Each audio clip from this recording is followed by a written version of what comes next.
back. Because if I get you and the baby together, I will prosecute you and you'll never, ever see your little baby again.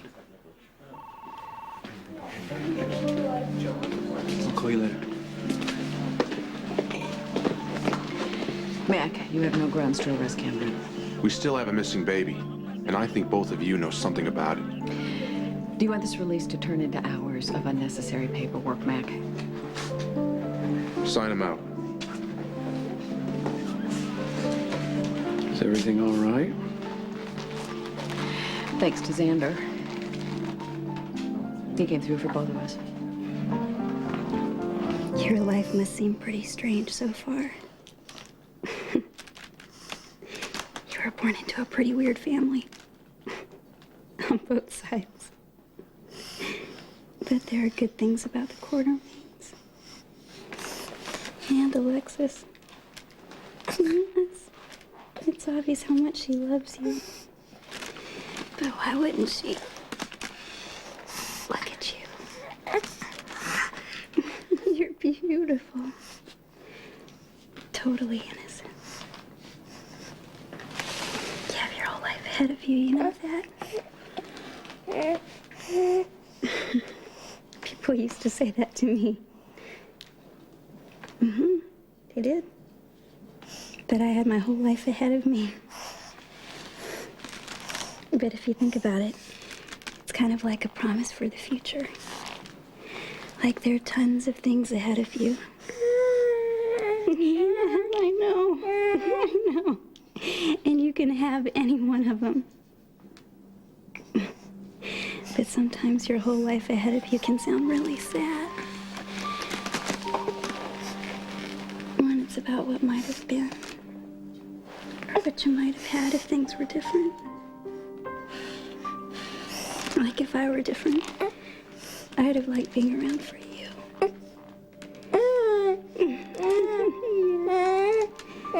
Less of a second cousin once removed or whatever our official relationship is.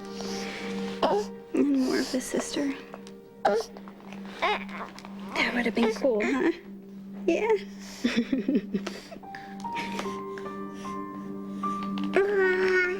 But that's not how it happened. She's sleeping like an angel. Temperature's down. The antibiotics are obviously working. You know how your father knew she had an ear infection? No. Because she was grabbing her ear, and he said you used to do the same thing when you were a baby. I can't tell you how grateful I am to all of you for helping me out.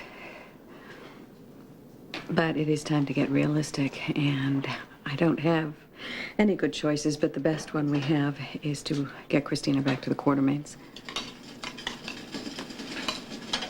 No. Not tonight. Tomorrow. That is, if you two will let Alexis have another night with her baby. I will.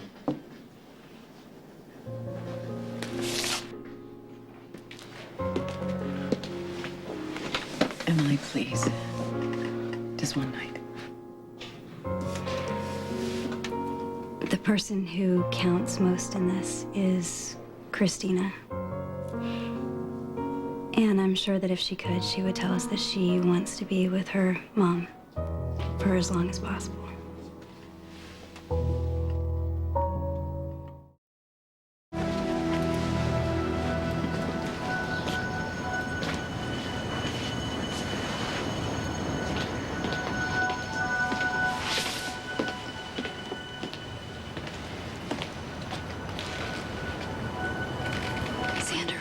What's the matter? Oh, it's nothing. Well, maybe you'll feel better if you talk about it. Yeah, not this. What is it? I tried to tell you before you left, but I couldn't. Nothing that you can say will change the way I feel about you. 5 years ago today, I killed my brother.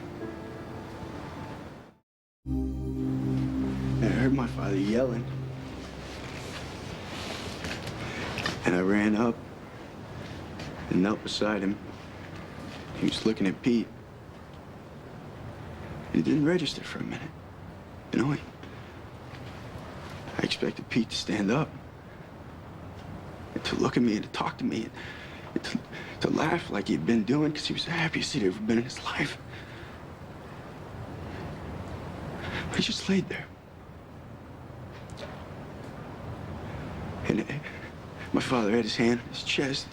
He was trying to keep the blood from coming out. And I could smell the gunpowder and I could smell smoke. And my father looked up at me. He said, "You killed him. You killed your own brother." It was an accident, Xander. It was a terrible, terrible accident. Yes. But it wasn't your fault. Try and tell it to my dad. He blamed me for being careless, being irresponsible. And he couldn't even look at me. All he could see was a reminder that he'd lost his firstborn son. So you asked me why I never mentioned my father. Because from that day, I was dead to him. So why you left home? I couldn't make any sense out of anything. I couldn't make anything out of my life. Until you.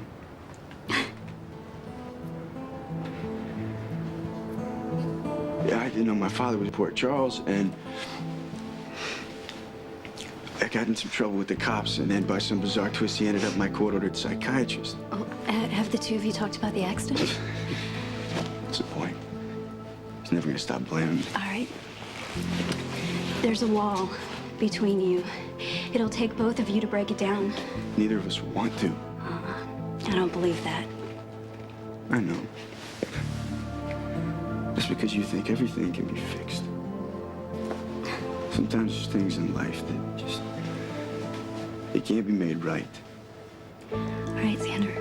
You and your father, you share a huge misunderstanding. Don't waste time. You never know how much time you have left.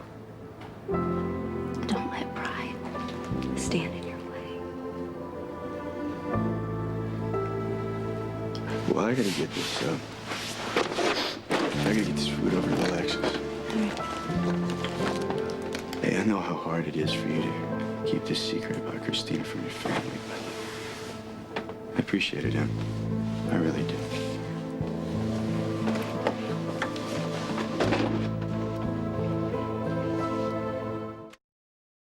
Something goes wrong in this house, and suddenly it's my fault. When it all began with your scheming, you bet. Now, be honest with us, Monica. You wanted that little baby in this house just as much as the rest of us. I was appalled at what you did. You could have called the police and you didn't. Because I was afraid that Kristina would be sent to a foster home. Monica, we saw you in this very room cooing to that little baby, and then the judge came in and your lips were sealed. Yes, to your great relief. It's as much your fault as ours, Monica. You know something? I should just call the police back and have you both arrested on general principle. What is wrong with you people? A beautiful child has been kidnapped, and you're standing here bickering as if someone lost a shoe. Oh, Ned, don't be so bitter. Kristina would be safe and sound in my home right now, but I don't have a home. It was burned to the ground, along with all my personal possessions. So you could have abscond with your newest heir, and you ask me not to be bitter? Ned, we love Kristina dearly. Then start acting like it. The police have given up. They think Kristina will never be found. And as far as we know, they may be right.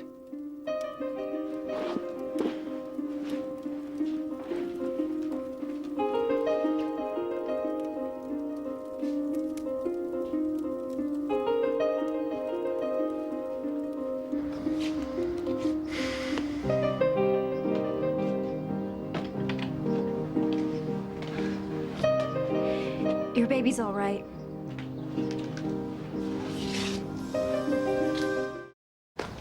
I appreciate you trying to be supportive.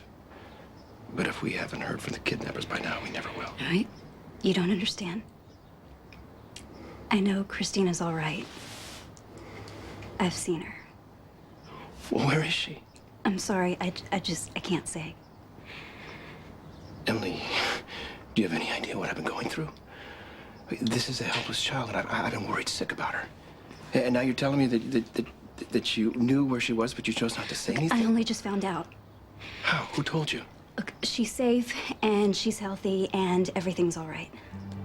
Okay, Emily, I'm relieved to find out that she's happy and healthy and safe, but you need to tell me now where she is. Okay, she needs to come home. She will very soon. Look, I'm sorry. You're sorry. Sorry doesn't cut it, Emily. Who are you trying to protect? It's Xander, right? Xander, Cameron Lewis's son. Cameron's been close to Alexis. No, Xander had nothing to do with it. Then who?